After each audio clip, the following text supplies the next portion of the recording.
Les ténèbres ne régneront pas toujours sur la terre. La dépression, l'addiction, la tristesse, le stress sont des prisons. La honte te pousse à t'isoler. Pendant toutes ces années, tu as cherché la liberté. Ce n'est pas un hasard si tu te retrouves ici. J'ai entendu tes cris. Je t'appelle encore une fois. Ne résiste pas. Laisse-toi conduire par le son de ma voix. Je suis là, avec toi.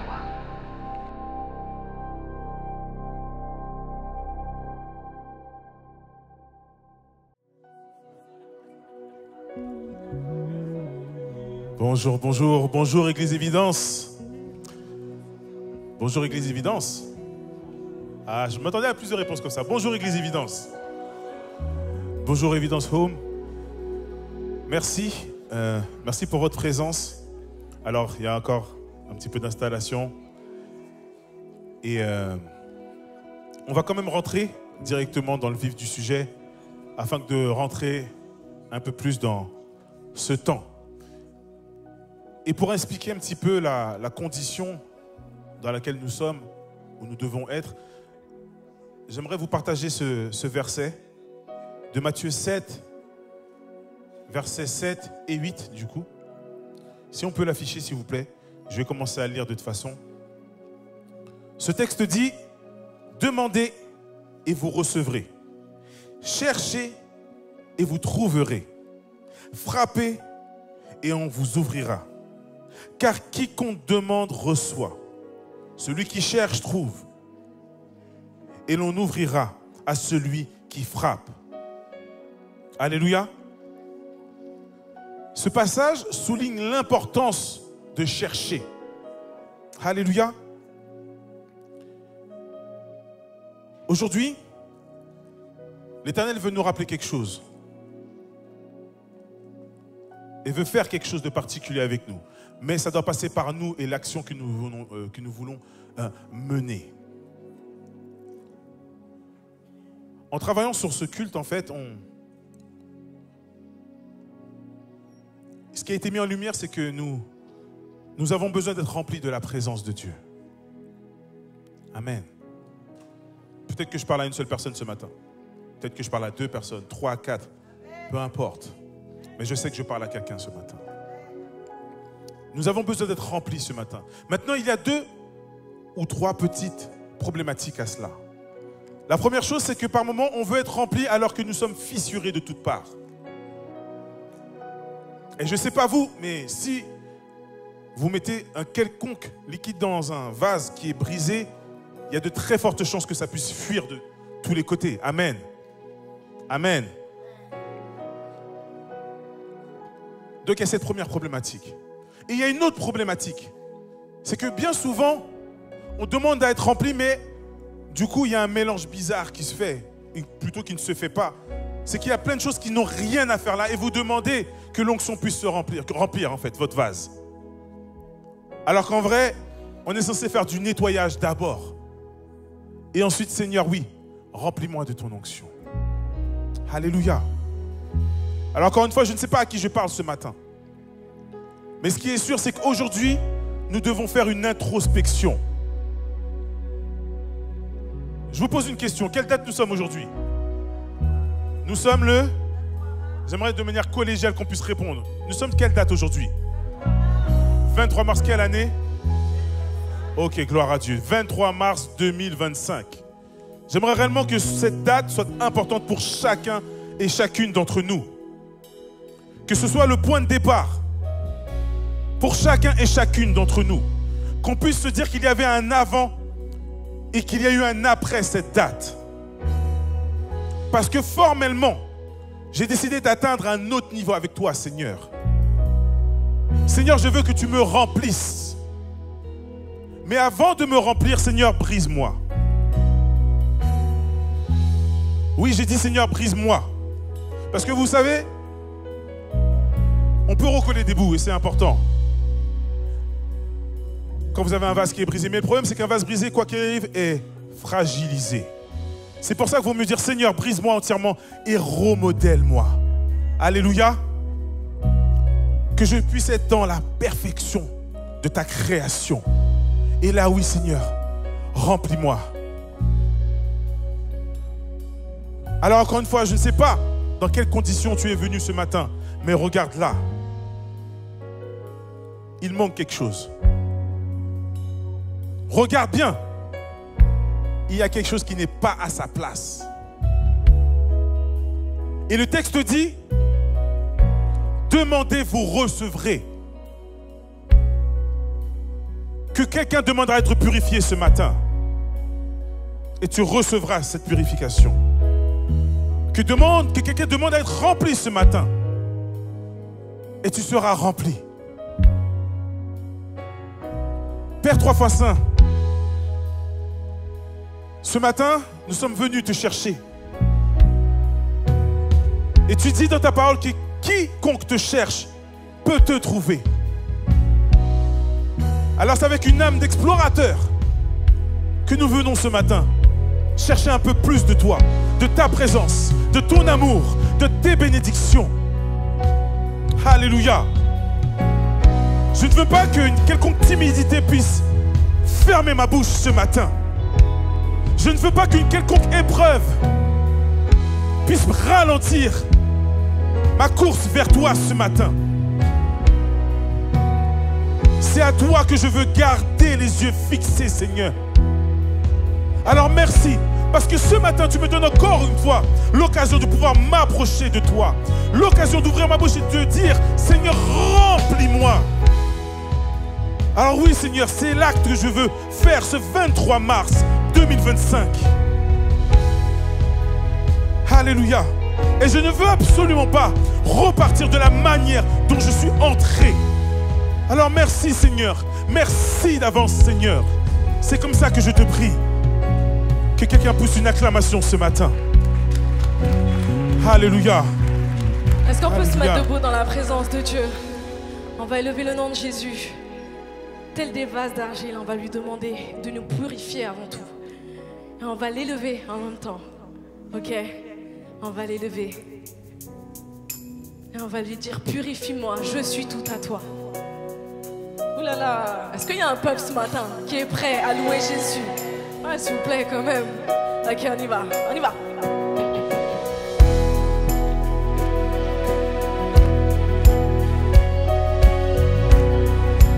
On y va, on va lui dire, purifie-moi.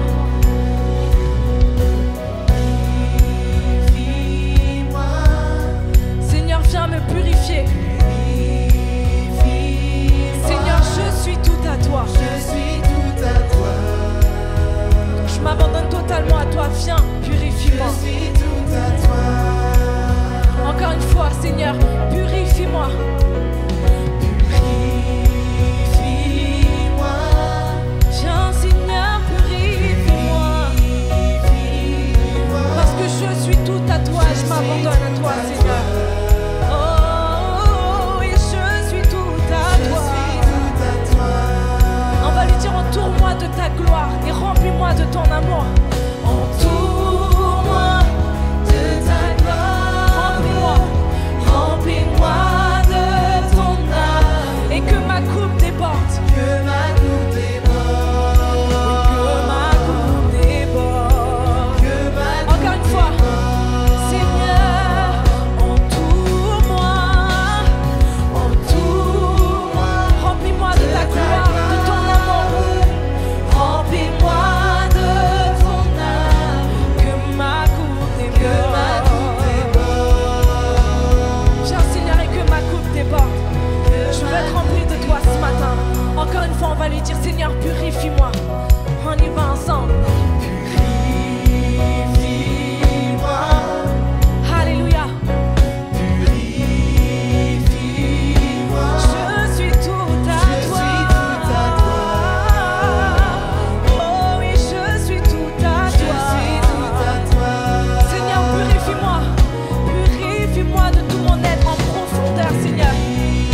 grâce en moi. Alléluia. Alléluia, Jésus. On va déclarer que oui, nous sommes des vases d'argile, brisés. Mais je prie ce matin qu'on puisse être juste, que les morceaux de notre être qui sont brisés, on a vécu des choses, puissent être recollés par cette colle divine. Oui, Seigneur, viens nous réparer, nous transformer, nous restaurer au plus profond de notre être. Alléluia.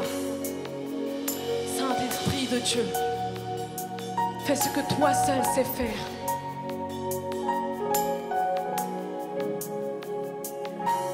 On va lui dire, j'ai été brisé. J'ai été brisé, vide et sans espoir. Ta grâce m'a trouvé, m'a restauré.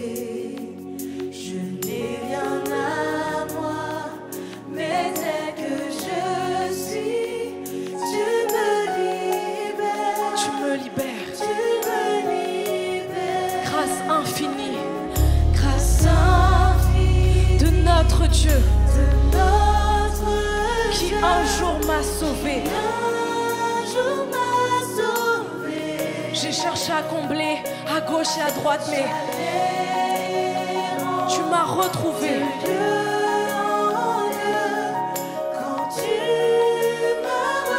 Alors, maintenant je vois.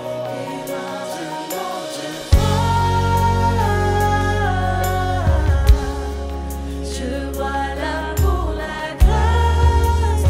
Chante, donnant ta vie pour moi. Me ramenant de la mort à la vie. Tu prends nos échecs, tu prends nos échecs, tu prends mes faiblesses. Un vase brisé, tu places quand même ton trésor en moi. Dans des vases d'argile. Viens, prends mon cœur. Je veux te servir, Jésus. Je veux te servir. Pour que tout soit. Encore une fois. Tu prends nos échecs. Il prend ta honte. Tu prends ta culpabilité. Il prend ton péché. Et il place son trésor en toi.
vois à l'intérieur de ta vie, chante-le réellement.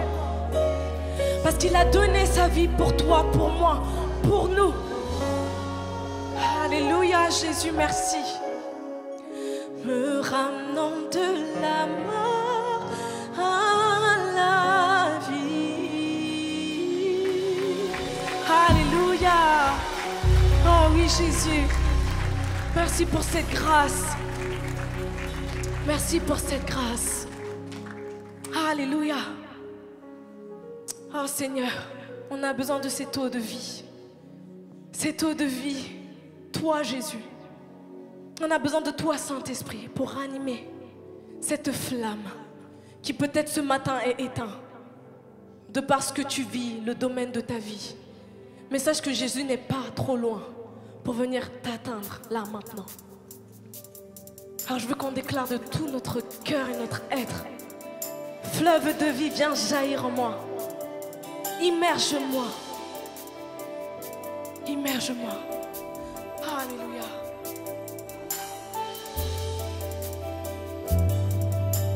Oh, Jésus.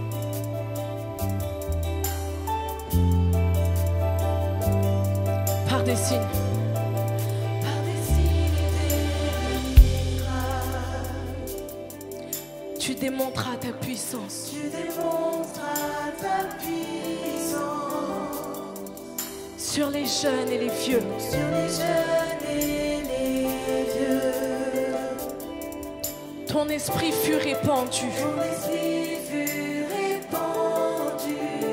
On va lui dire, Saint-Esprit descend. Saint-Esprit descend, viens tel un torrent. Invite-le. Innommables Quand je chante quand je chante ton amour, ton âme. Saint-Esprit, Saint-Esprit en moi, mon cœur et mon âme. mon cœur est Quand j'invoque quand ton j'invoque quand j'invoque ton nom, je peux voir la gloire du Fils. je peux voir la gloire. On parle de Jésus. Quand je viens dans ta présence, tu me révèles ton amour.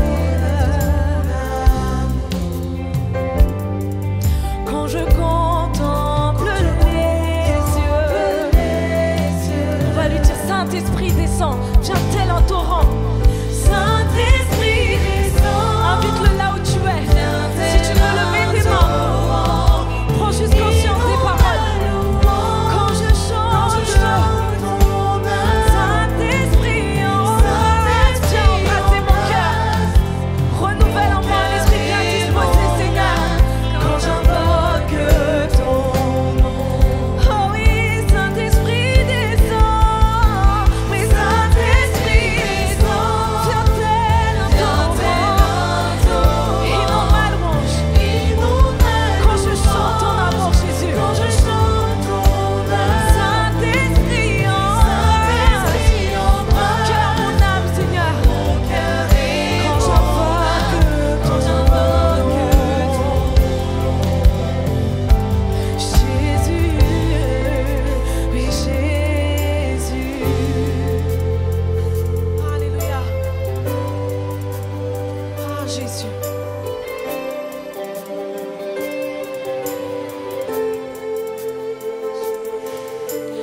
Viens Esprit de Dieu, brûle le calme.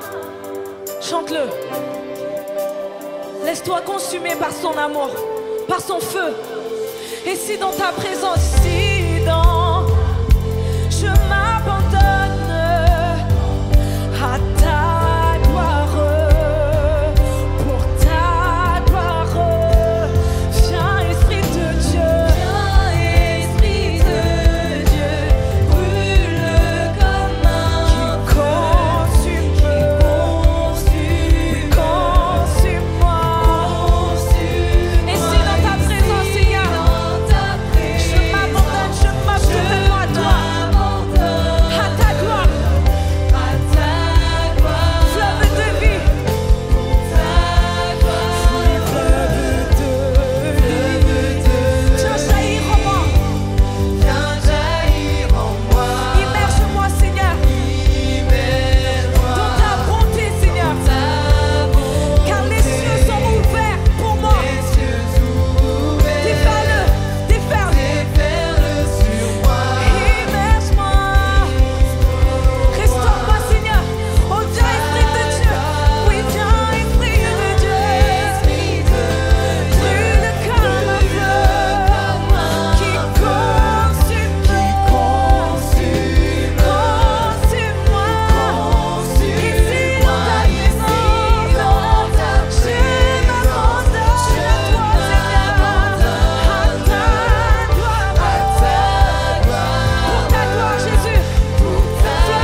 Quand je reste focus sur toi, Jésus, mon cœur et mon âme, quand j'invoque ton nom,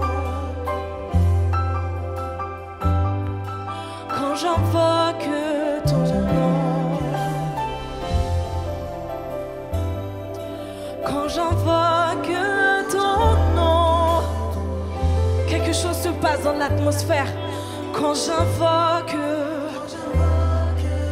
il est la vie, il est le chemin, il est la vérité.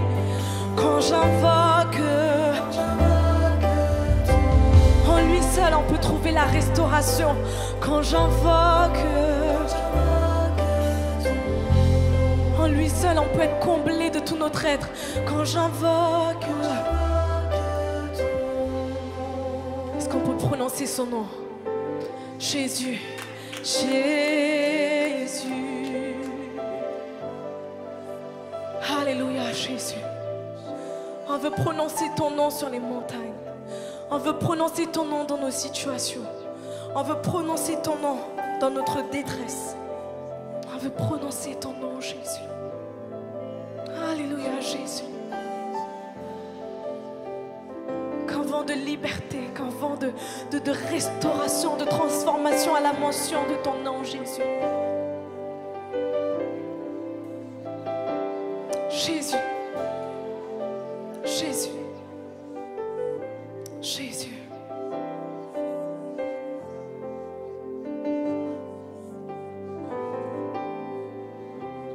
Alléluia. Ce matin, je veux réveiller un cœur d'adorateur. Je veux réveiller un cœur d'adorateur. La femme qui a apporté son parfum aux pieds de Jésus, c'était peut-être quelque chose qui était cher pour elle. Mais elle a baigné les pieds de Jésus. Elle lui a apporté toute sa louange, toute son offrande. La femme samaritaine, quand elle a eu cette rencontre avec Jésus, elle a lâché sa cruche. Elle est partie courir et juste déclarer le nom de Jésus. Elle a dit, c'est le Messie, celui qui a dit tout ce que j'ai fait. Sa honte n'était plus, mais par contre son langage avait changé. En une louange, en une adoration, son être, leur être, les deux femmes, elles ont donné une adoration par leur vie. Ce matin, je veux qu'on adore Dieu, qu'on le contemple pour qui il est, pas juste pour ce qu'il a fait. Parce que imaginez, Jésus ne fait rien, vous rentrez dans un désert, vous allez l'adorer encore ou pas? Ouh, j'ai entendu des amen, gloire à Dieu. Mais les autres, c'est ça, c'est-à-dire qu'on n'adore pas Dieu. Je veux que ce matin, on se focus sur Jésus. Même Jésus va dire, on adore celui qu'on connaît. On n'adore pas ce qu'on ne connaît pas. Alors ce matin, on va adorer celui qu'on connaît personnellement dans nos vies. Alléluia. Alléluia, Jésus. Que ta louange monte ce matin. Qu'une louange particulièrement ce matin. Alléluia. Les cieux déclarent. Les cieux déclarent de Dieu la gloire. Et tous ici-bas, et tous ici-bas viendront louer, chanter ses merveilles. Même les cieux et même les mers élèvent leur voix. Élèvent leur voix. Et tous ici-bas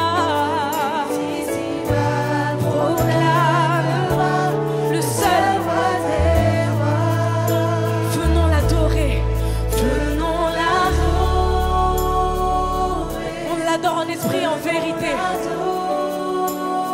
Jésus-Christ,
raison de dire Alléluia, gloire à toi Jésus. S'il te plaît, exprime ta louange. Dis à ton âme, je veux exprimer ma louange. Dis à ton âme, je veux élever le nom de Jésus. Si tu as une raison de pouvoir dire à Jésus, tu m'as sauvé, alors je veux te chanter. Tu m'as libéré, alors je veux te chanter. Tu m'as restauré, alors je veux te chanter. Même si je te sens pas, même si je ne te vois pas, Seigneur, je sais que dans ma louange, Seigneur, il se passe quelque chose. Je sais, Seigneur Dieu. Seigneur, je sais que ma situation est en train de bouger. Alléluia, alléluia, alléluia, alléluia, alléluia, gloire à toi, Jésus. Car tu es digne, oh de louange. Alléluia,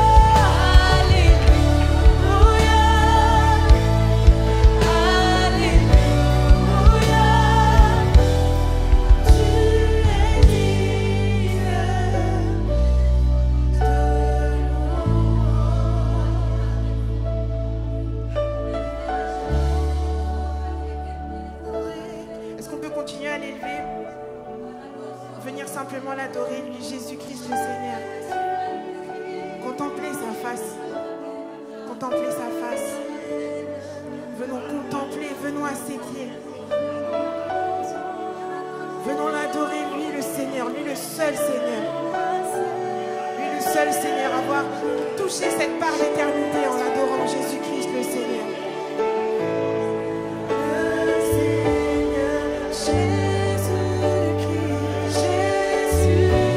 Est-ce qu'on peut l'élever comme ça? Le Seigneur, oh Jésus-Christ,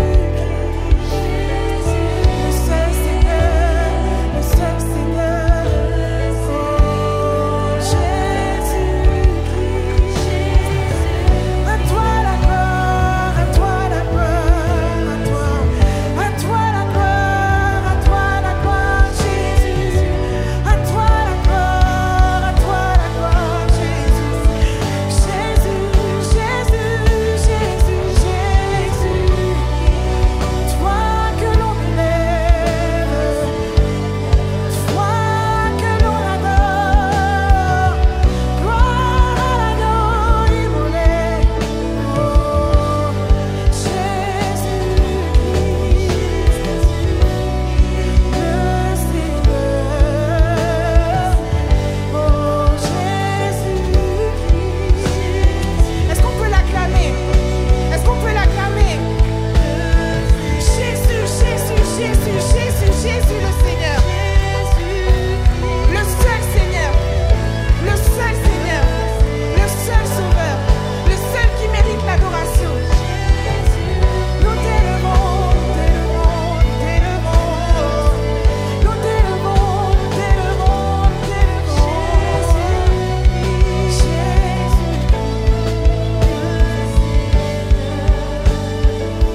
Alléluia, alléluia, gloire à toi Jésus. Ah, reçois la gloire Jésus. Est-ce qu'on peut juste élever les mains vers Dieu?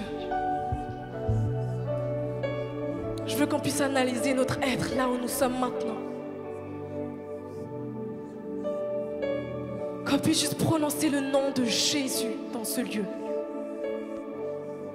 Je ne sais pas de quelle manière tu vas le faire. Si tu veux crier, si tu veux juste le dire dans ton cœur, mais que le nom de Jésus soit prononcé. Tu vois ce qu'il y a au fond de mon être, Saint-Esprit de Dieu. Mais je veux crier Jésus. Je veux crier Jésus ce matin. Je veux crier Jésus. Je veux crier Jésus. Je veux crier Jésus. Ce seul nom qui me suffit. Et pourtant parfois j'ai l'impression que tu ne me suffis pas. Mais pourtant c'est la vérité, tu me suffis. Je veux crier Jésus ce matin. Toi seul peux combler le vide de mon cœur. Là où peut-être que je passe de relation en relation, de recherche, de figure paternelle, de figure maternelle. Je veux crier Jésus ce matin.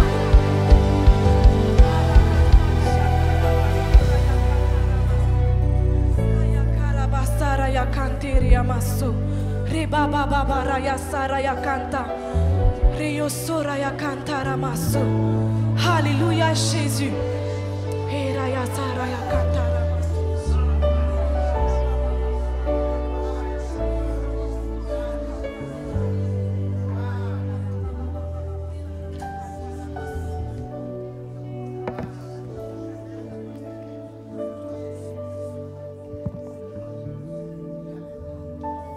Est-ce qu'il y a un peuple qui croit qu'en criant à Jésus, les ténèbres fuient? Est-ce qu'ici, il y a un peuple qui croit qu'en criant à Jésus, les problèmes fuient? Est-ce qu'il y a un peuple qui croit que lorsqu'il crie à Jésus, les démons fuient? Moi, lorsque je sors du travail, que je rentre à la maison, ne serait-ce qu'au son de ma voix, j'entends ma petite fille crier de joie. Alors ici, on demeure, on est dans la présence de Dieu et je vous trouve timide. Je vous trouve timide. Est-ce qu'il y a un peuple qui croit que Jésus est son Seigneur? Alléluia. Alléluia. Je ne sais pas ce qui te perturbe, pardon. Je ne sais pas quel est ton focus ce matin. Je ne sais pas en fait sur quoi tu te focalises, mais j'ai envie de te dire, garde le regard fixé sur Jésus. Il est le seul capable venir dans ta situation. Il est le seul qui est capable d'agir malgré les difficultés. J'ai envie de te dire, peut-être que le malin t'a insufflé des mensonges. Peut-être que le malin te fait t'engouffrer dans le doute. Mais ce matin, tu as le choix de lui faire confiance à nouveau. Tu as le choix d'encore une fois lui accorder toute ta confiance et lui dire encore une fois, Seigneur, je renouvelle mon engagement. Je te choisis toi et toi seul. Parce que je sais que tu es le seul qui veut mon bien réellement. Tu es le seul capable d'agir dans ma situation. Tu es le seul qui est capable. Et tu es le seul qui est capable vraiment de te glorifier dans tous les domaines de ma vie. Parfois, on limite le Seigneur. On croit qu'il peut intervenir dans telle situation et pas dans d'autres. Et à cause de cela, on n'ose même pas le prier. Mais le Seigneur te dit ce matin qu'il est ton Seigneur. Il n'est pas seulement ton maître et ton sauveur, mais il veut que tu puisses le choisir comme ton Seigneur. Celui qui régit toutes choses, celui qui te connaissait bien avant que tu sois conçu.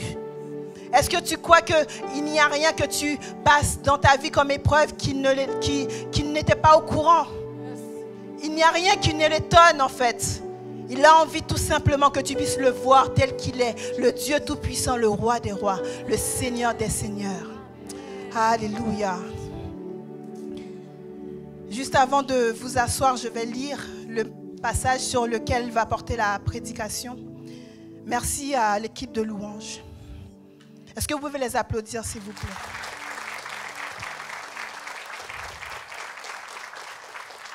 Alléluia. Donc Matthieu 14, versets 22 à 33. Aussitôt après, il obligea les disciples à monter dans la barque et à passer avant lui de l'autre côté, pendant qu'il renverrait la foule. Quand il l'eut renvoyé, il monta sur la montagne pour prier à l'écart. Et comme le soir était venu, il était là, seul. La barque, déjà au milieu de la mer, était battue par les flots, car le vent était contraire.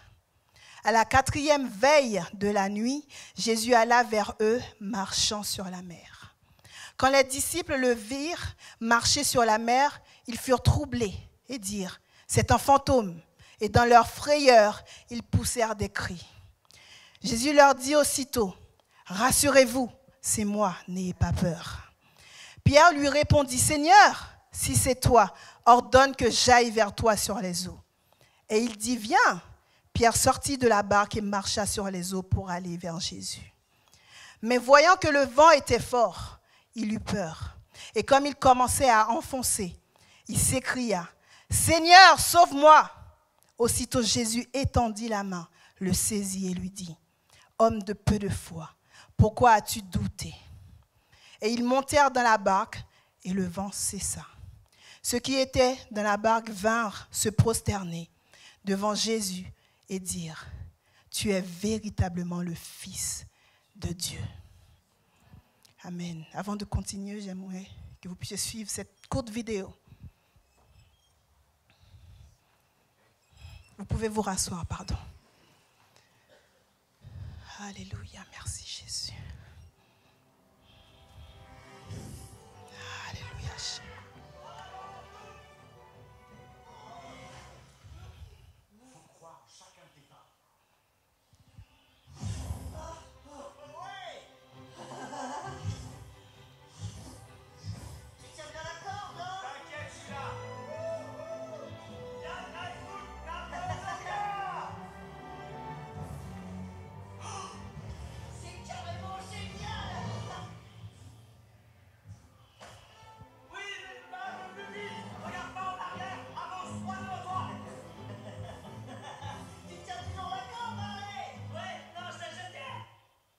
Amen.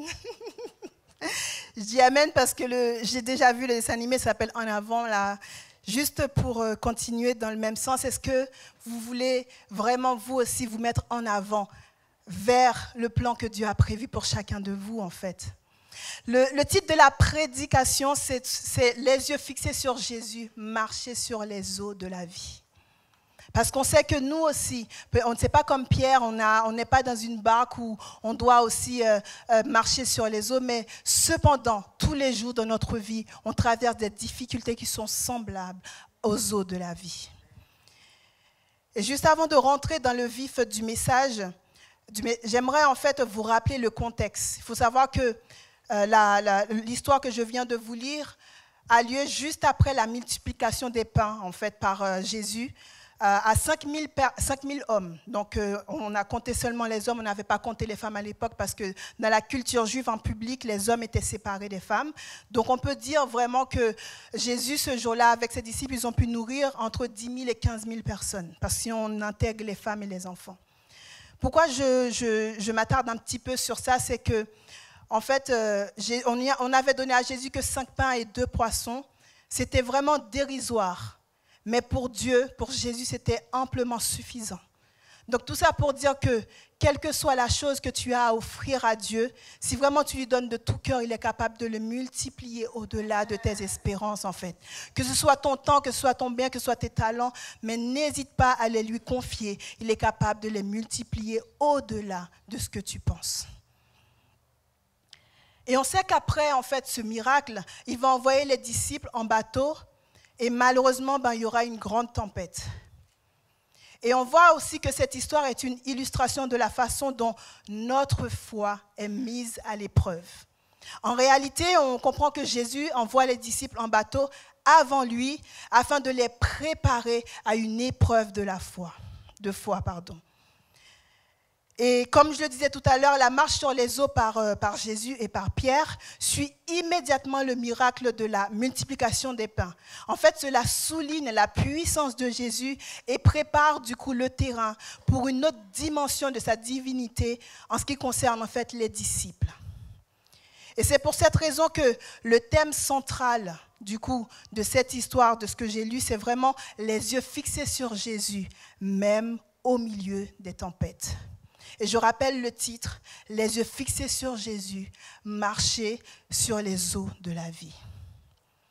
Et on voit qu'au tout début, c'est Jésus qui oblige les disciples en fait, de prendre le bateau pour aller l'attendre de l'autre côté. Donc on comprend que les disciples ont simplement obéi à Jésus. Donc on voit aussi à travers ce passage que l'obéissance peut conduire à l'épreuve. C'est vrai que ça peut être étonnant parce que les disciples, on voit qu'ils ont simplement obéi et pourtant, ils doivent quand même faire face à une tempête. Donc on comprend que l'obéissance ne garantit pas l'absence de tempête. L'obéissance ne garantit pas la tranquillité, mais elle garantit la présence de Dieu dans la tempête. Dans un premier temps, on va parler de Pierre. Pourquoi Pierre? Parce que Pierre, c'est pour nous un exemple de foi et aussi un exemple de doute.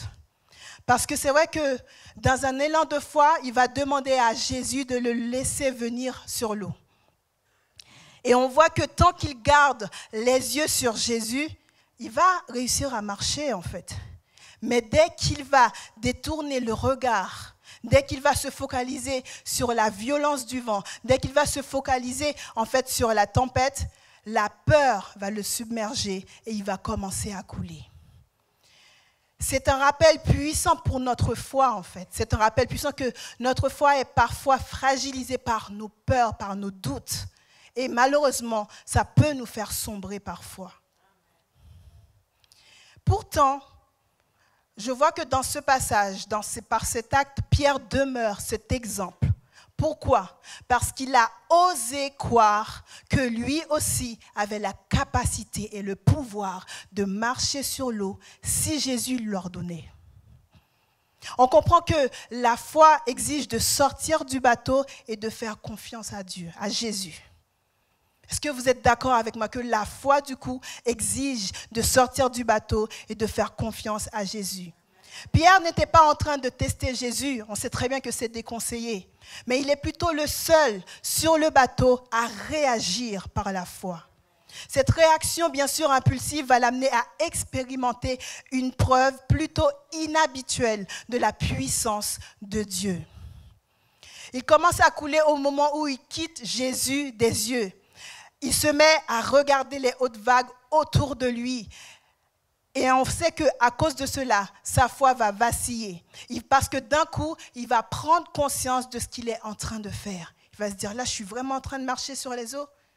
En fait, on comprend du coup que sans Jésus, on coule sous les épreuves de la vie. On doit vraiment tout le temps avoir le regard fixé vers Jésus.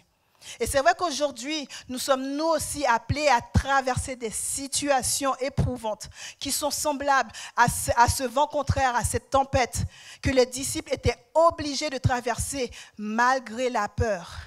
Mais en fait, si on arrête notre regard sur les vagues, sur les circonstances, sur les difficultés autour de nous, sans placer notre confiance en Jésus, on risque nous aussi de sombrer, on risque nous aussi de couler et on risque nous aussi de désespérer.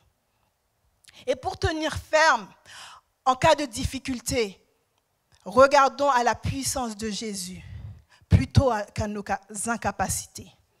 Malgré en fait les bonnes intentions qu'on peut avoir, c'est vrai qu'il arrive que notre foi puisse faiblir. Cela ne signifie pas pour autant qu'on a échoué. En fait, ça veut dire que même quand on se rend compte qu'à un moment donné, on a notre foi qui faiblit, mais on doit quand même être conscient de la présence de Dieu, même dans notre difficulté, même dans les temps difficiles, même dans nos épreuves, même quand on n'a plus de force, on doit être conscient que lui, Jésus, il est toujours là. Et parce qu'il est toujours là, donc il est notre seul secours. Il est le seul à qui on peut crier réellement. Donc, il est le seul capable de vraiment nous aider. Donc, quand nous sommes confrontés à des problèmes et que parfois on peut même douter de la présence de Dieu, il faut quand même se ressaisir et dire qu'on peut crier à lui parce que lui est là en fait. Et on voit que Pierre, au moment où il a commencé effectivement à couler, il a eu ce réflexe d'appeler à Jésus, de crier à Jésus, de dire « Seigneur, sauve-moi ». En fait, et tout de suite, on voit que Jésus a pu vraiment le saisir dans sa miséricorde et dans sa fidélité. Et l'expérience et la réaction de Pierre, en fait, doit nous servir d'avertissement face au doute. Et surtout, c'est un encouragement à une foi inébranlable, en fait, en Jésus. Donc oui, on traverse des difficultés. Oui, ça ne va pas. Oui, c'est dur. Mais à qui crions-nous lorsque ça ne va pas, en fait? Lorsque nous traversons nos épreuves, lorsque on attend quelque chose depuis trop longtemps que ça ne vient toujours pas, lorsque nos larmes, on n'arrive pas à les sécher, à qui crions-nous? C'est vraiment à Jésus que nous devons crier parce qu'il est le seul capable de faire quelque chose pour nous. En tant qu'enfants de Dieu, les Écritures, en fait, nous incitent à ne pas être surpris par l'épreuve de la foi. Lorsque nous lisons Jacques 1, versets 2 à 4, il est écrit « Mes frères, mes sœurs, regardez comme un sujet de joie complète les diverses épreuves auxquelles vous pouvez être exposés, sachant que l'épreuve de votre foi produit la patience.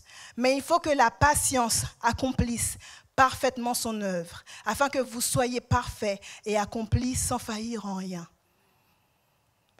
il dit quand même qu'il faut regarder comme un sujet de joie complète les différentes épreuves auxquelles nous pouvons être exposés. C'est vrai que je pense que rares sont les enfants de Dieu qui regardent leurs difficultés, leurs épreuves comme un sujet de joie. Moi, personnellement, mon réflexe, ça ne va pas être de prendre ça comme un sujet de joie.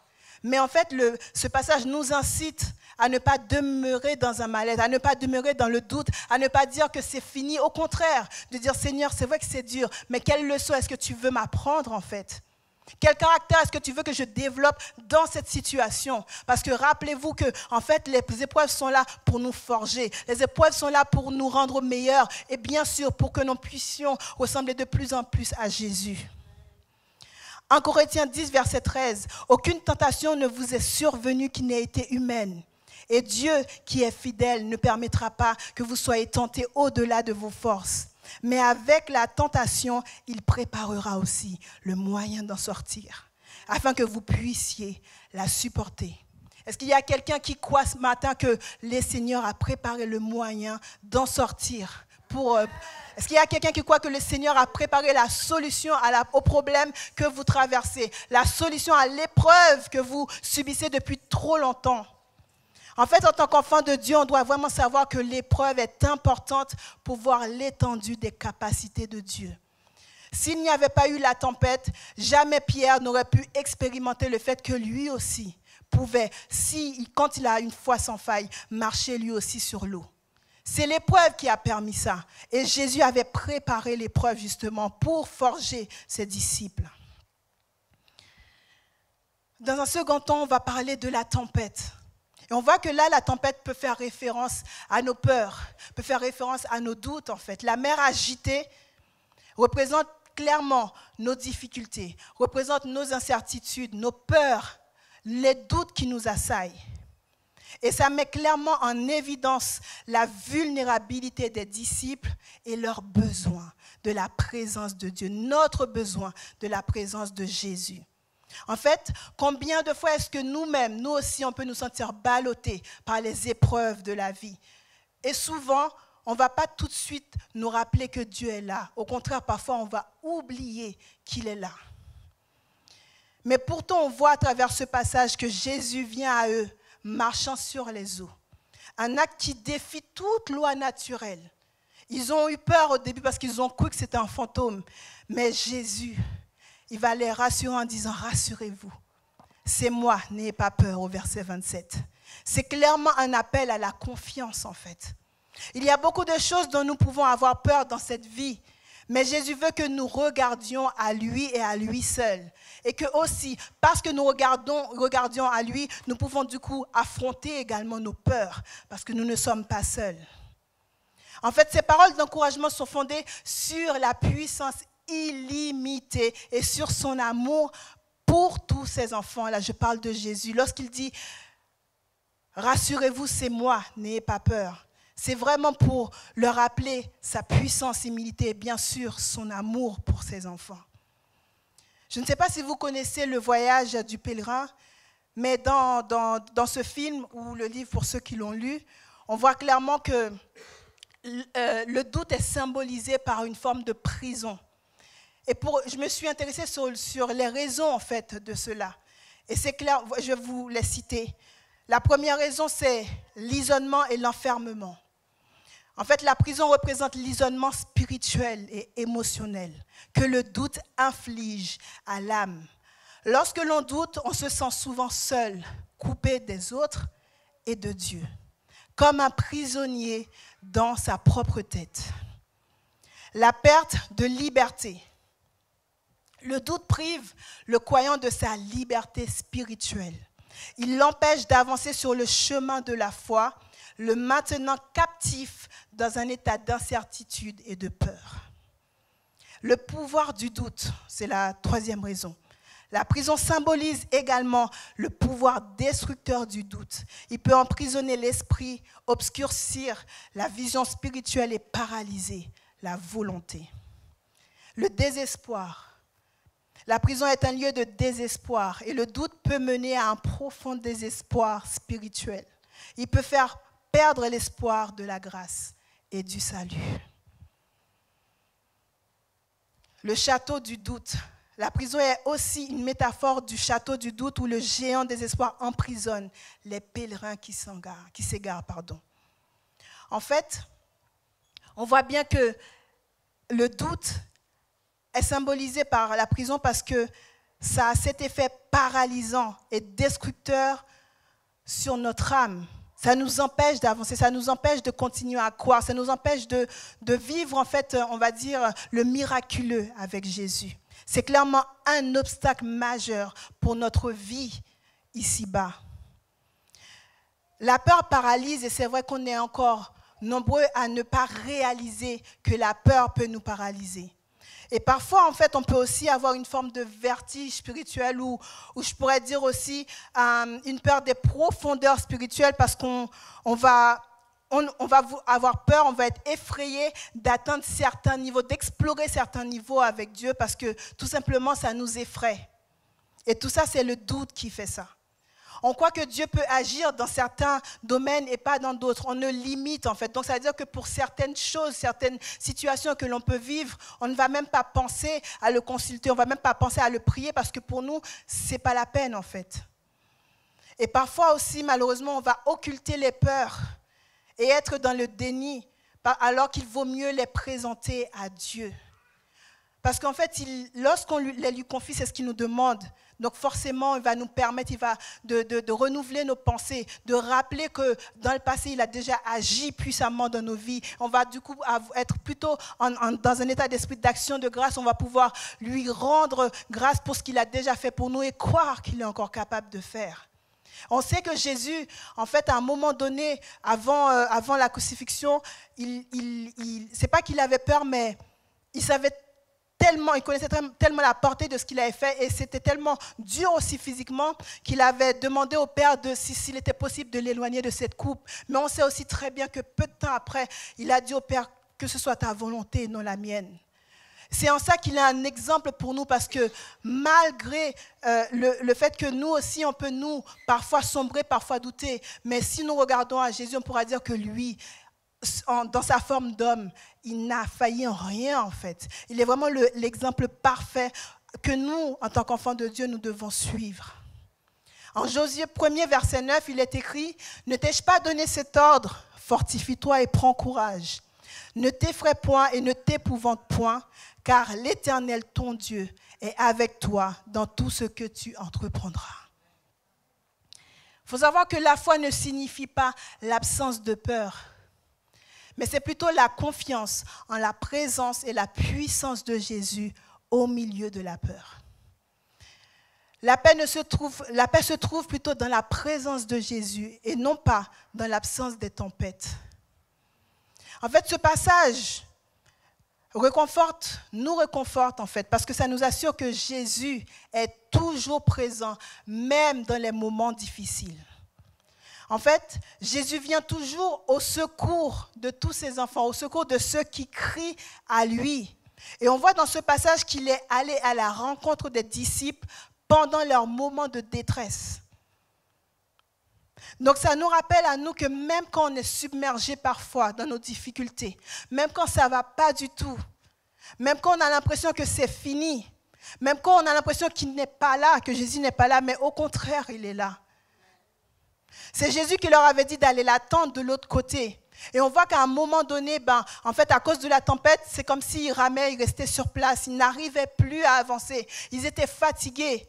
Et dans leurs difficultés, ils ont vu Jésus venir vers eux. Jésus est venu vers eux dans leurs difficultés.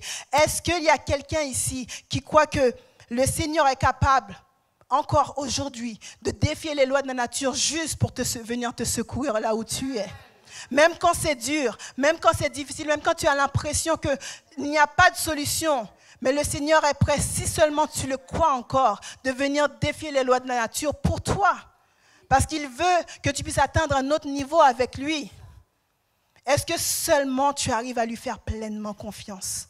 Est-ce que seulement tu arrives à garder le regard fixé vers lui et lui seul en fait? Et pour pouvoir vraiment avoir le regard fixé sur Jésus, comment est-ce que nous aujourd'hui on peut faire? Oui, les disciples, ils avaient Jésus en face d'eux. Mais nous aujourd'hui, comment pouvons-nous faire? bien sûr, on a la Bible. On a parfois pour habitude peut-être de trop minimiser la Bible. On sait que Jésus est mort à la croix pour nous. Et on sait qu'il est écrit que Jésus est le chemin, la vérité et la vie. On sait la plupart d'entre nous avons clairement choisi Jésus comme étant notre sauveur parce qu'on a accepté son sacrifice à la croix pour nous qui nous accorde le pardon de nos péchés et le salut. Mais aujourd'hui, on a du mal, on est trop nombreux à avoir du mal à faire de lui notre Seigneur. Mais pour pouvoir faire de lui notre Seigneur, on doit le connaître. On doit vraiment le connaître. Et le fait de le connaître, ça va nous permettre de l'adorer, de le prier pour qui il est, tout simplement. Et pour cette raison, c'est pour ça qu'on a besoin dans notre quotidien de nourrir notre foi avec Jésus, afin de faire de lui notre seul point de repère. Et on voit qu'au verset 31 de Matthieu 14, Jésus a dit à Pierre, « Homme de peu de foi, pourquoi as-tu douté ?» En fait, cette question, elle est adressée à nous tous. Où est notre focus ? Où est notre focus, en fait ? En fait, Jésus nous invite à garder notre attention sur lui et lui seul. Il nous invite à faire de lui notre seul point de repère constant, même quand tout semble difficile, même quand tout semble s'effondrer autour de nous. Parce qu'on voit très bien que lorsque Jésus est monté dans la barque avec les disciples, le vent a cessé. Sa présence a pu, à ce moment-là, apporter la paix. Et comment, du coup, est-ce qu'on peut concrètement croire que sa présence peut nous apporter la paix? Comment est-ce qu'on peut réellement croire que c'est important de nourrir ma foi avec Jésus? Pour cela, il faut vraiment consommer Jésus. Consommer, vraiment le terme consommer, manger. Juste avant de vraiment rentrer dans cette explication, j'aimerais vous lire le passage de Matthieu 13, verset 23, qui dit « Celui qui a reçu la semence dans la bonne terre, c'est celui qui entend la parole et la comprend. Il porte du fruit, et un grain en donne 100, un autre 60 et un autre 30. » En Josué 1er, verset 8, il est écrit que ce livre de la loi ne s'éloigne point de ta bouche. Médite-le jour et nuit pour agir fidèlement selon tout ce qui y est écrit. Car c'est alors que tu auras du succès dans tes entreprises. C'est alors que tu réussiras. Pour cette raison, on doit vraiment consommer Jésus. C'est vrai que l'expression peut vous paraître abstraite, mais en fait, consommer Jésus, ça veut dire qu'on doit, en tant qu'enfant de Dieu, régulièrement, quotidiennement, dans notre vie chrétienne, mettre en place des actions qui vont nous permettre de nous rapprocher de Dieu, qui vont nous permettre en fait de mettre aussi en pratique dans notre vie au quotidien les enseignements en fait de la Bible. Le premier conseil pratique que je peux vous donner, la première action qu'on pourrait mettre en place, c'est le fait de s'immerger dans la parole de Dieu. Et comment on peut s'immerger dans la parole de Dieu? C'est à travers la lecture quotidienne de la Bible, à travers la méditation et l'étude biblique. C'est-à-dire qu'il faut chaque jour consacrer du temps à la lecture des Écritures. On peut commencer par les évangiles pour mieux connaître la vie et les enseignements de Jésus. Il faut aussi utiliser des plans de lecture biblique pour une approche structurée. Bien sûr, il faut prendre le temps de méditer les passages lus en réfléchissant à leur signification et à leur application dans notre vie au quotidien. Il faut participer à des groupes d'études bibliques pour approfondir sa compréhension et échanger avec d'autres croyants. Merci Seigneur pour les groupes de maison qui vont bientôt ouvrir. Il faut bien sûr cultiver la prière et la communion avec Dieu à travers des temps de prière réguliers et aussi le fait de pratiquer le silence et l'écoute. Pourquoi? Parce qu'il faut établir un temps de prière quotidien pour parler avec Dieu, lui exprimer sa gratitude, lui exprimer nos besoins, lui exprimer nos préoccupations. Et aussi, c'est important de pratiquer différentes formes de prière parce qu'il y a des prières de louange, des prières de repentance, des prières d'intercession et des prières aussi de contemplation. Et pourquoi silence et écoute? Parce qu'on dit que la prière, c'est un dialogue, c'est une conversation. Donc je ne peux pas arriver moi et parler et ne pas prendre le temps d'écouter le Seigneur lui-même me parler à son tour. Donc c'est important de prendre des temps de silence pour écouter la voix de Dieu, parce que je vous assure que Dieu parle toujours. Nous, on n'écoute pas, donc du coup, on a l'impression qu'il ne parle pas. Mais il parle toujours, tantôt d'une manière, tantôt d'une autre. Troisième action à mettre en place, c'est le fait de vivre selon les enseignements de Jésus. C'est-à-dire de pratiquer l'amour du prochain, de mettre en place dans notre vie, dans notre quotidien, l'amour du prochain, le pardon et la réconciliation, l'humilité et le service. Pour pouvoir pratiquer l'amour du prochain, c'est-à-dire aimer mon prochain comme moi-même. C'est le premier commandement, en fait. S'engager dans les actions, le second commandement, s'engager dans des actions de service et de solidarité envers les plus démunis. Le fait de cultiver un esprit de pardon envers ceux qui nous ont offensés en suivant l'exemple de Jésus. Le fait de chercher la réconciliation dans toutes les relations pour la gloire de Dieu. Adopter une attitude d'humilité et de service, cela nous permet de faire passer les besoins des autres avant les nôtres. Et c'est clairement ce que Jésus a fait pour chacun de nous. Quatrième action, c'est le fait de participer à la vie de l'Église. C'est ce que nous sommes tous en train de faire. La communion fraternelle, s'impliquer dans la vie de la communauté, participer au culte, au groupe de partage, aux activités de service. Cela permet aussi que nous, on puisse bénéficier du soutien et de l'encouragement des autres. Ça permet de ne pas se sentir seul dans son coin. Ça permet aussi que lorsque on passe par des difficultés, lorsqu'on a besoin, on sait à qui parler, à parler à des personnes qui partagent notre foi. Et bien sûr, la Sainte Seine, que nous pratiquons ici une fois par mois. C'est très, très, très important de le faire lorsque nous avons choisi Jésus comme notre Maître, notre Sauveur. Cela permet en fait tout simplement de se rappeler ce qu'il a fait pour nous, le sacrifice qu'il a fait pour nous à la croix. Et surtout, ça nous permet de renouveler notre engagement envers lui. Et surtout, témoigner de sa foi. C'est très, très, très, très, très important. Parce qu'on reconnaît un arbre à ses fruits. En fait, c'est important de parler de sa foi et de son expérience avec Jésus à son entourage. Lorsqu'on dit l'entourage, je ne parle pas vraiment seulement de nos frères et sœurs chrétiens, mais partout où nous sommes, on doit transpirer Christ, comme j'aime bien dire. On doit vraiment témoigner de qui on est, de ce que Dieu fait pour nous dans notre vie. Et ça qui va attirer les autres à Christ, en fait. Parce que clairement, il y a une transformation qui est opérée en fait, dans notre vie chaque jour. Et lorsqu'on met en pratique toutes ces actions-là, c'est comme ça qu'on arrive vraiment à consommer Jésus dans notre quotidien. Et en faisant ça, on arrive de plus en plus à refléter Christ dans notre quotidien. C'est aussi important de s'entourer des bonnes personnes qui partagent les valeurs chrétiennes. Dans le psaume 1er, verset 3, il est écrit « Heureux l'homme qui ne marche pas selon le conseil des méchants, qui ne s'arrête pas sur la voie des pécheurs et qui ne s'assit pas en compagnie des moqueurs, mais qui trouve son plaisir dans la loi de l'Éternel et qui la médite jour et nuit. Il est comme un arbre planté près d'un courant d'eau qui donne son fruit en sa saison et dont le feuillage ne se flétrit point.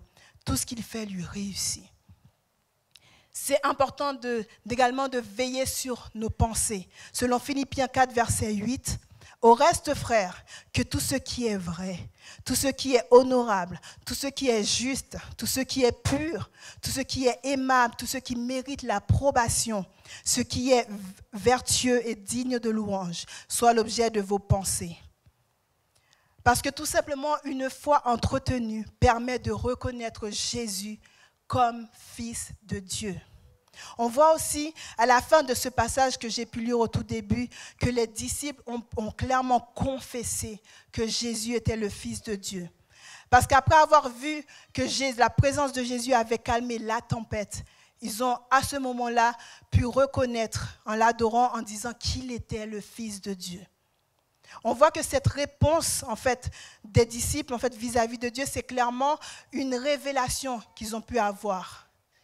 Et j'aimerais vous dire ce matin, si aujourd'hui vous n'arrivez pas à voir en Jésus le Fils de Dieu, à voir en Jésus sa divinité, à croire qu'il est vraiment votre Seigneur, peut-être qu'il vous faut aussi à vous une révélation personnelle. Et j'ai envie de vous dire, n'hésitez pas à la demander à Dieu. N'hésitez surtout pas. Demandez-lui de vous révéler vraiment qui il est. Et il va le faire. Il va le faire parce que son but, c'est que vous puissiez de plus en plus vous rapprocher de lui, que vous soyez là où vous devez être, là où il a prévu que vous soyez. Et que surtout, vous puissiez remplir la mission pour laquelle il vous a créé, en fait. Donc, n'hésitez pas à lui demander de se révéler à vous parce qu'il est important qu'il soit votre Seigneur. Parce qu'en faisant de Dieu votre Seigneur, je peux vous dire que vous aurez l'impact qu'il faut partout où vous serez. Tout simplement parce que vous serez vraiment ce disciple. Il est écrit en Luc que tout disciple accompli sera comme son maître. Pour conclure, je vous rappelle que vraiment l'histoire de Pierre nous enseigne que nos épreuves peuvent nous détourner de notre foi, mais qu'il faut cultiver notre foi en Jésus, même quand les circonstances sont difficiles.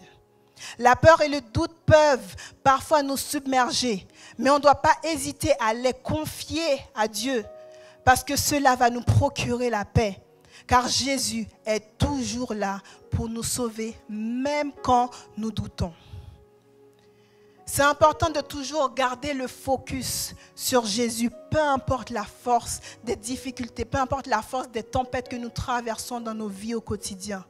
Parce que lorsque nous gardons les yeux fixés sur Jésus, nous pouvons marcher sur les eaux de la vie avec confiance.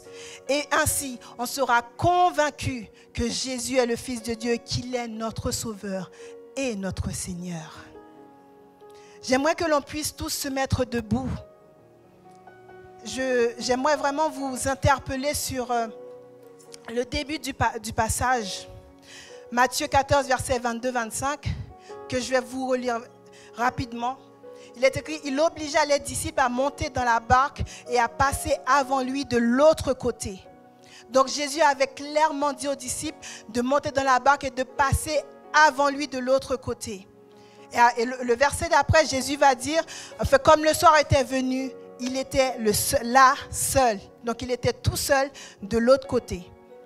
Et au verset 25, c'est écrit qu'à la 4e veille de la nuit, Jésus alla vers eux, marchant sur la mer. Je me suis renseignée, j'ai vu que la 4e veille de la nuit, ça voulait dire qu'il devait être entre 3h et 6h du matin. On voit que Jésus parlait du soir, où il devait être entre 18h et 22h, et à un moment donné, il était déjà entre 3h et 6h du matin. Ça veut dire que les disciples ont ramé dans la tempête toute la nuit. Je pense que clairement, ce n'était pas du tout simple pour eux. C'était une épreuve très, très difficile. D'être ballottés comme ça par des vents contraires. De croire que c'est fini, de croire qu'ils n'y arriveront pas et surtout de douter, d'avoir peur, de dire pourquoi en fait, pourquoi Jésus n'est pas avec nous, pourquoi est-ce qu'il nous a laissés aller seuls, pourquoi il n'est pas venu avec nous. Peut-être que s'il avait été là, on n'aurait pas à supporter ça. C'est dur, je n'en peux plus. Mais on voit que malgré ça, oui, c'était dur, mais Jésus, lui, il est venu à leur rencontre. Jésus, il est venu à leur rencontre à ce moment-là. Il est venu les sauver. Il est allé vers eux en marchant sur l'eau.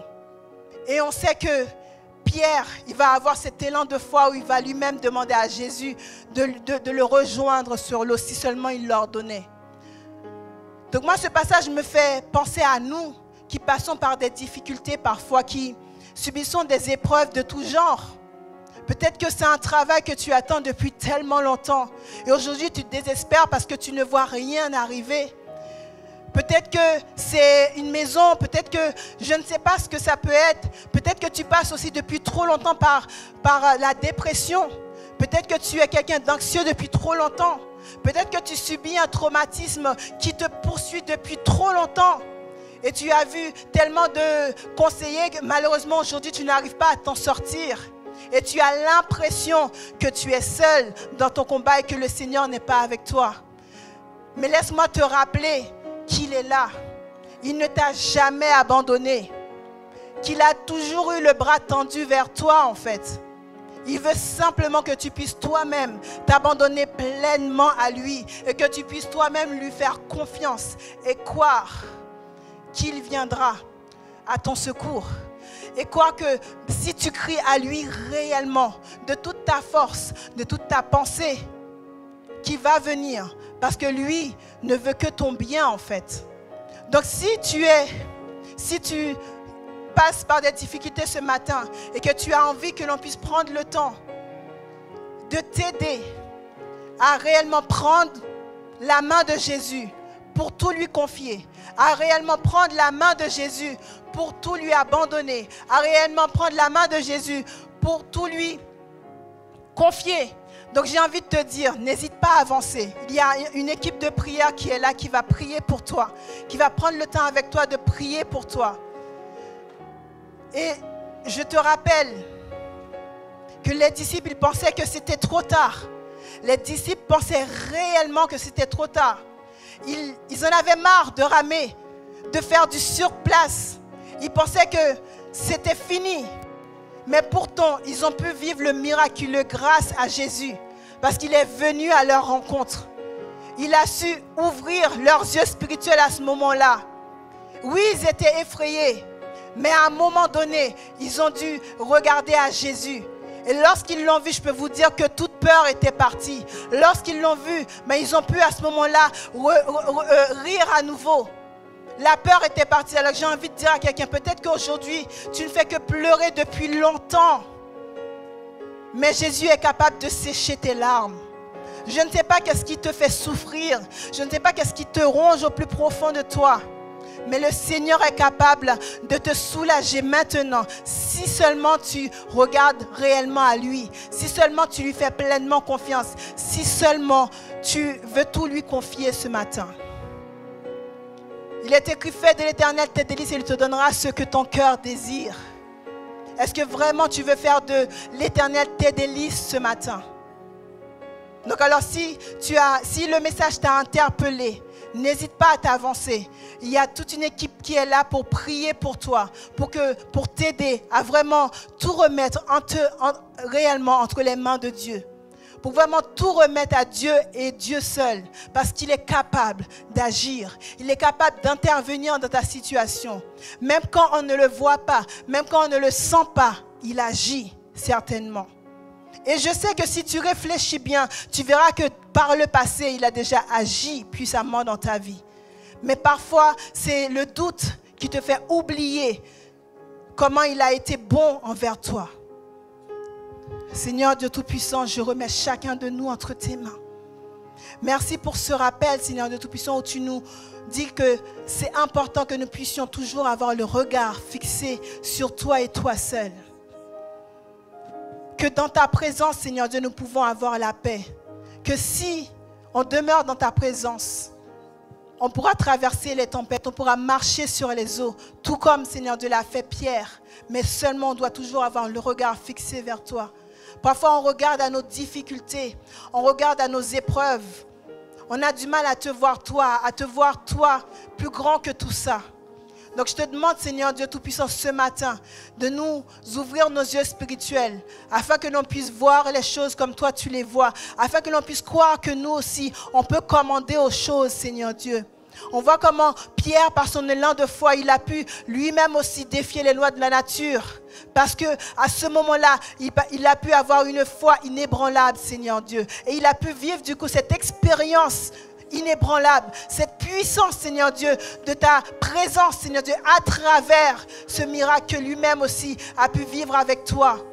Et je crois que nous aussi, Seigneur Dieu, si seulement on arrive à nous confier en toi pleinement, si seulement on arrive à faire de toi notre Seigneur, nous aussi on pourra vivre, Seigneur Dieu, l'étendue de tes capacités dans notre vie au quotidien, Seigneur Dieu. Nous aussi on pourra expérimenter ta puissance partout où on va passer, Seigneur Dieu Tout-Puissant. Oui, Seigneur Dieu, c'est vrai que ce n'est pas évident de traverser les tempêtes dans notre quotidien. Ce n'est pas évident.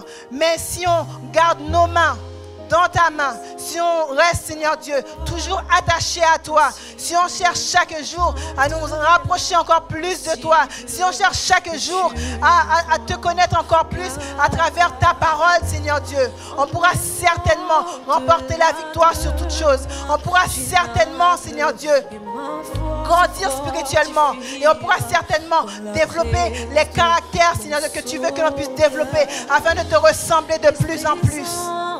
Tu vois chacun de nous, Seigneur Dieu. Je te demande de nous ouvrir nos esprits afin que nous puissions nous débattir de notre chair pour te laisser prendre toute la place, Seigneur Dieu. Et que chaque jour, nous puissions faire le choix de nous laisser guider par le Saint-Esprit qui est là pour nous convaincre de péché et de jugement. Afin de te ressembler encore plus, Seigneur Dieu Tout-Puissant. Afin d'impacter encore plus. Afin de pouvoir témoigner de ta grandeur encore plus, Seigneur Dieu Tout-Puissant. Merci pour qui tu es. Et je te demande de nous bénir, Seigneur Dieu. De permettre que nous puissions être ancrés de plus en plus de notre foi, Seigneur Dieu.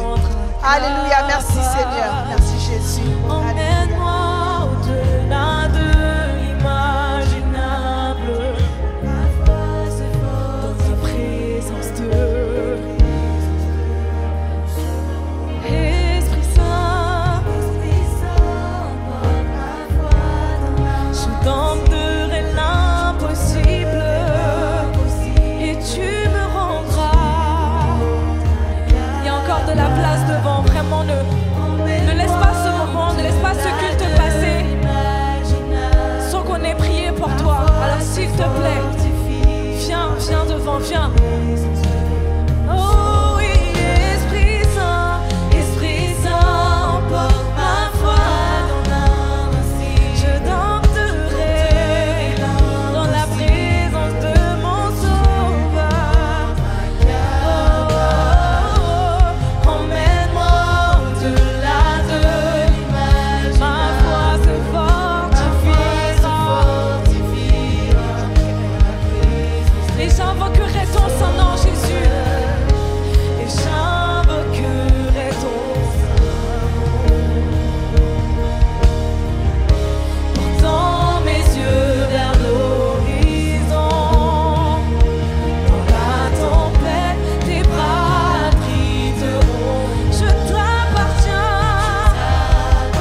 je t'appartiens.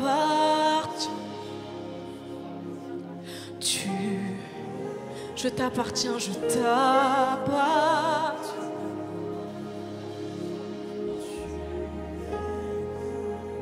Alléluia, Jésus. Alléluia, Jésus.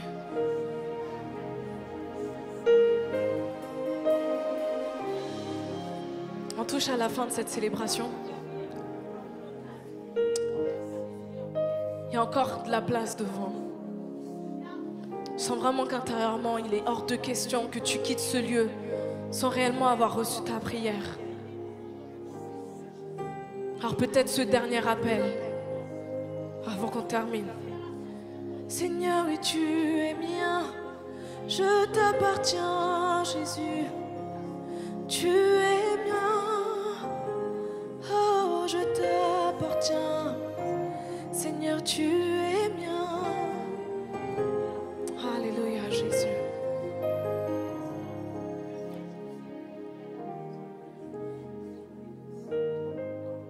Alléluia.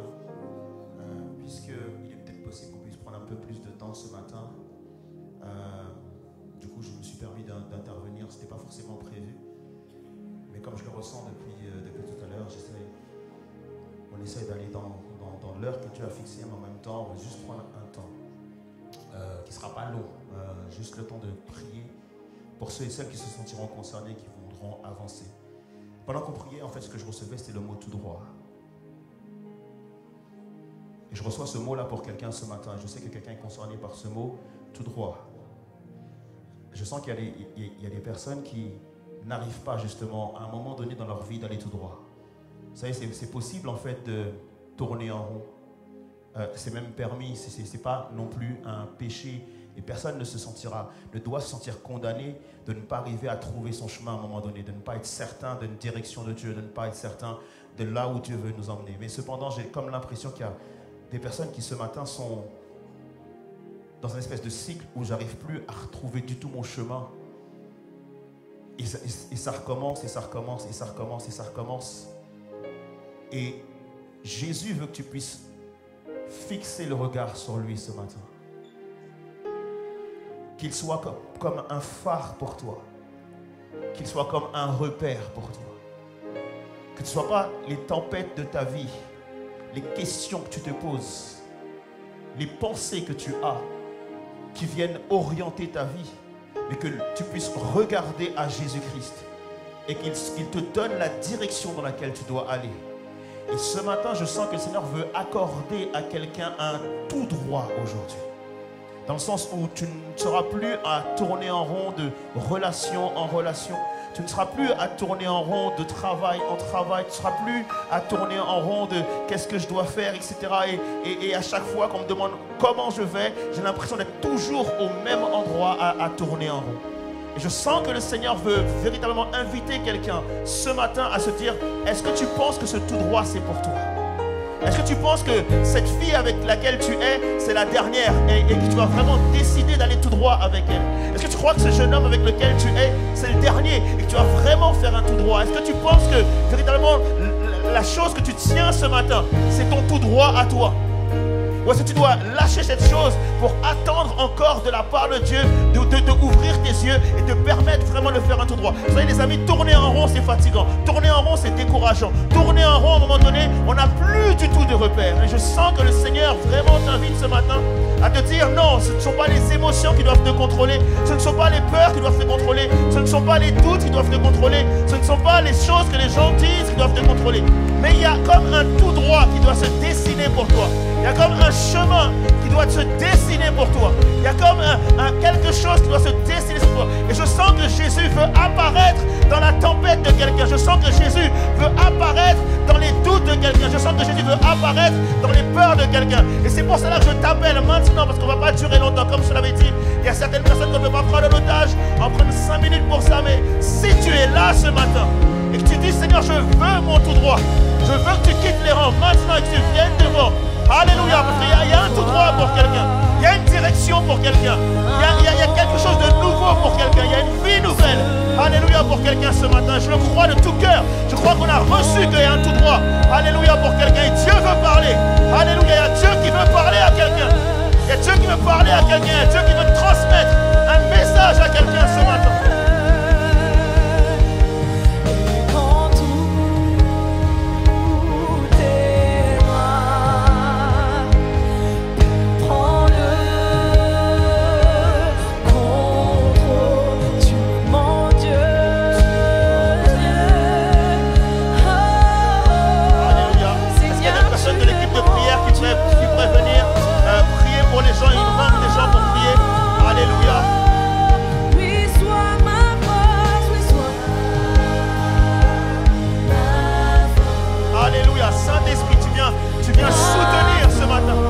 Saint-Esprit, tu viens affermir les pas. Oh, Saint-Esprit, tu viens mettre une lumière au pied de chacun. Tu viens être une lampe. Alléluia, Saint-Esprit, aux cieux de chacun, Père éternel. Alléluia, tu viens briser l'aveuglement. Tu viens briser, Seigneur Jésus, les chaînes de l'aveuglement. Tu viens briser, Seigneur Dieu, les chaînes qui bloquent. Tu viens briser les prisons qui enferment. Alléluia, tu viens ouvrir les portes des prisons au nom de Jésus-Christ. Tu viens débloquer des situations, Saint-Esprit. Tu viens débloquer des situations, Seigneur. Tu viens littéralement débloquer des situations. Et si tu es là dans la salle et tu ne t'es pas avancé, mais par la foi, crois que le Seigneur est là ce matin pour débloquer des situations.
malgré tout, tout. Je t'adore toujours. Tu es mon Dieu. Dis-le. Je t'adorerai. Alléluia Jésus. Parce que c'est dans ma louange, Seigneur Dieu, que je remporte des victoires. Je remporte les victoires sur mes cycles. Je remporte les victoires sur mes schémas. Je remporte les victoires sur dans ce cercle-là dans lequel je me trouve. Seigneur, tu es mon Dieu.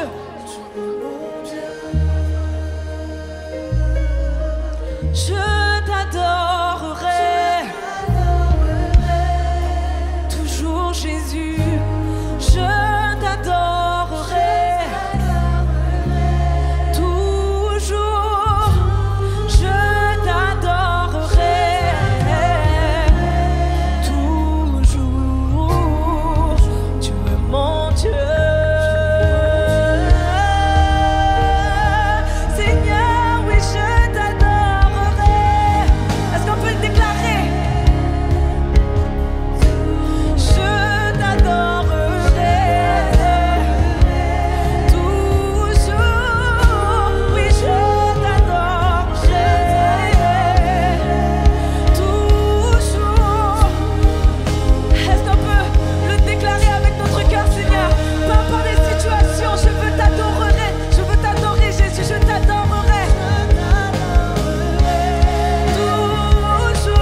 et sœurs prient, on va terminer par la prière.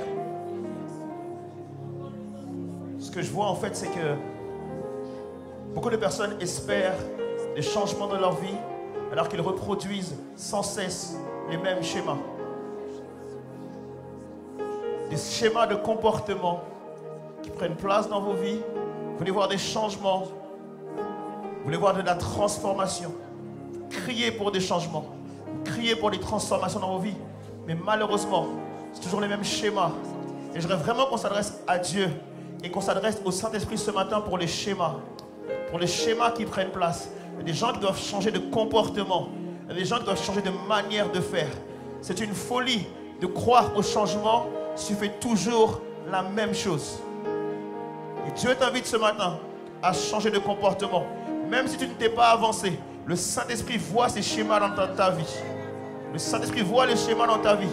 Le Saint-Esprit est en train de te parler, toi, clairement, qu'il y a des schémas qui prennent place dans ta vie. Il y a des comportements que tu as, dont tu n'arrives pas à te séparer, dont tu n'arrives pas à te débarrasser. Il y a une chaîne, il y a un cadenas qui doit se déverrouiller ce matin. Il y a quelque chose qui doit prendre place dans la vie de quelqu'un ce matin pour que tu cesses et que tu arrêtes ces schémas et que tu changes de manière de faire. Et tu verras que Dieu va agir dans ta vie. Est-ce qu'on peut simplement lever les mains vers le ciel? Alléluia, pour les personnes qui ne sont pas avancées. Et tu pries maintenant pour tes propres schémas. Tu pries maintenant pour tes propres comportements. Tu pries maintenant pour tes propres peurs, pour tes propres doutes. Quelles sont les peurs, quelles sont les pensées qui amènent ces schémas dans ta vie? Parce que le Saint-Esprit veut régler ça ce matin. Alléluia, je crois que Dieu est capable de régler ça ce matin. Je crois que le Seigneur est capable de résoudre ce problème-là. Je crois que ce dossier peut être réglé par la personne du Saint-Esprit. Alors j'invite quelqu'un à prier avec foi. J'invite quelqu'un à déclarer avec foi la fin des schémas, que tu stoppes les cycles. Oh Saint-Esprit, je prie maintenant, alors que nous sommes dans ce temps, dans ce moment où tu vois les schémas dans les vies des gens, là où tu sondes les cœurs et tu sondes les reins, tu sondes tout ce qui n'est pas sondable par l'homme. Tu es capable de sonder, tu es capable de voir là où personne ne peut voir. Tu es capable, Seigneur Jésus, d'aller là où personne ne peut aller. Seigneur, il y a des schémas de mensonges, il y a des schémas de comportement, il y a des schémas de pensée, il y a des schémas de parole, il y a des schémas qui sont là et qui prennent place dans la vie de tes enfants, Seigneur Jésus, roi des rois. Seigneur, je veux croire, Père éternel, que tu es capable de déployer ta puissance, Seigneur Jésus, roi des rois. Père, pendant que je prie, je vois l'Esprit de Dieu s'abattre comme un aigle sur les différents schémas de pensée. Je vois l'Esprit de Dieu agir tel un aigle puissant et qui déploie ses ailes et qui va passer maintenant au-dessus de la salle. Il y a quelqu'un qui reçoit la balaye seke broché, l'okoba seke naya soba. Il y a quelqu'un qui reçoit quelque chose de la part de Dieu alors que tu déploies tes ailes, Seigneur. Maintenant, Père éternel, que le vent de tes ailes s'abatte sur tes enfants, Seigneur Jésus, roi des rois. Il y a une guérison qui doit prendre place dans ce lieu. Il y a une délivrance qui doit prendre place dans ce lieu. Il y a un changement de pensée, il y a un changement de schéma qui doit prendre place dans ce lieu, Père éternel, afin que ta gloire puisse descendre sur la vie de tes enfants, Seigneur Jésus, roi des rois. Père, tu ne peux pas les laisser rester enchaînés. Ton cœur, le cœur de Dieu ne peut pas laisser ça se faire sans rien dire et sans agir. Alors je crie à toi ce matin, Père. Je crie à toi, Seigneur Jésus, roi des rois. Alors que tu passes dans cette salle, c'est pour une délivrance, c'est pour une guérison, c'est pour une restauration, Seigneur Jésus, roi des rois. Alors je lève les mains vers le ciel et je crois que le secours vient. Je crois que le soleil se lève. Je crois que le vent de Dieu souffle. Je crois que la main de Dieu touche. Je crois que le Seigneur Jésus répare. Je crois que Dieu est capable de restaurer. Jésus, tu es là ce matin. Jésus, tu es là ce matin. Jésus, tu es là ce matin. Jésus, tu es là ce matin. Jésus, tu es là. Tu marches dans la tempête. Tu marches dans le chaos. Tu marches dans la détresse. Tu es vivant, Seigneur Dieu. Lorsque nous nous croyons morts, tu es vivant, Seigneur Jésus, roi des rois. Parce que tu es vivant, nous pouvons être vivants en toi.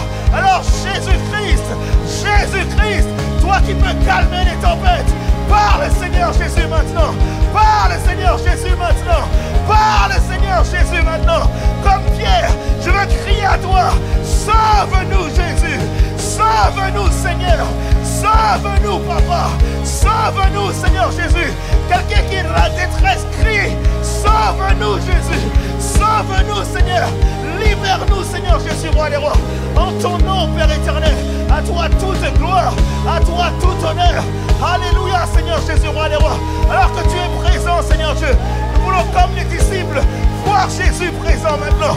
Si tu reconnais qu'il est Christ, si tu reconnais qu'il est roi, si tu reconnais qu'il est Seigneur, si tu reconnais qu'il domine sur les nations et qu'il domine sur la terre, qu'il domine sur les tempêtes, qu'il domine sur tes pensées, qu'il domine sur tes peurs, qu'il domine sur ce qui t'accable, qu'il domine sur ta maladie, qu'il domine, alléluia, sur ton corps, qu'il domine sur ton être, s'il domine sur toi, si tu reconnais que Christ est vainqueur, si tu reconnais qu'il est victorieux, si tu reconnais qu'il est glorieux, si tu reconnais qu'il est le Seigneur des Seigneurs, il est le roi de gloire, il est l'alpha et l'oméga, il est le commencement et la fin. En lui, il y a la guérison, en lui, il y a la paix, en lui, il y a la restauration. Son nom c'est Jésus-Christ, son nom c'est Jésus-Christ, son nom c'est Jésus-Christ. À l'écho de son nom, les démons s'enfuient. À l'écho de son nom, les aveugles voient. À l'écho de son nom, les boîtes marchent. À l'écho de son nom, les chaînes sont brisées. À l'écho de son nom, il y a la liberté. À l'écho de son nom, il y a la guérison. Dis-le avec moi encore, il s'appelle Jésus-Christ. Il s'appelle Jésus-Christ. Est-ce que quelqu'un peut adorer Jésus dans ce lieu? Est-ce que quelqu'un peut adorer Jésus dans ce lieu? Est-ce que quelqu'un peut célébrer Jésus? Ne m'adore pas moi, mais adore Jésus-Christ. Jésus-Christ est Seigneur. Jésus-Christ est roi. Jésus-Christ va triompher dans ta vie. Jésus-Christ va changer ta vie. Jésus-Christ va restaurer ta vie. Il y a une vie nouvelle en Jésus-Christ pour toi. Il y a une vie nouvelle en Jésus pour toi. Il y a des portes qui s'ouvrent. Il y a des barrières qui tombent. Il y a des chaînes qui se brisent. Dans le nom de Jésus-Christ. Alléluia. Alléluia. Alléluia. Ça y est les amis, on va laisser la place à Moïse. Il y en a peut-être qui se disent que c'est uniquement dans le bruit, qu'on fait du bruit pour rien, qu'on crie pour rien. En fait, il y a un bruit qui ne s'arrête jamais, que tu peux entendre que si tu es connecté à la fréquence de ce bruit-là. Ce bruit-là, ce sont les myriades d'anges qui déclarent Saint, Saint, Saint est l'Éternel des armées. C'est le ciel qui crie le nom de Jésus-Christ. À tel point que Jésus dit que si toi tu arrêtes de le louer, les pierres même vont commencer à le louer. En fait, la louange de Jésus, elle ne s'arrête jamais. Même si toi tu fermes la bouche, même si toi tu ne reconnais pas Christ, même si toi tu ne sais pas acclamer, même si tu ne sais pas crier, même si tu ne sais pas faire du bruit, mais il y a un bruit, il y a un bruit, il y a un son, il y a un son, il y a un son qui est la louange à Dieu. Et je te demande simplement une chose, est-ce qu'on peut rejoindre ensemble ce bruit? Est-ce qu'on peut rejoindre ensemble ce son? Est-ce qu'on peut rejoindre ce bruit?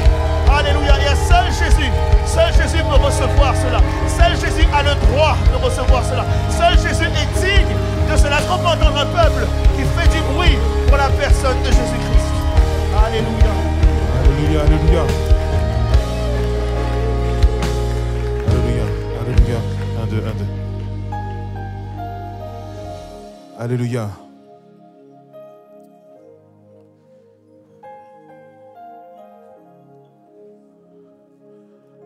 Tout d'abord, je tenais à remercier toutes les personnes qui nous ont suivis en ligne.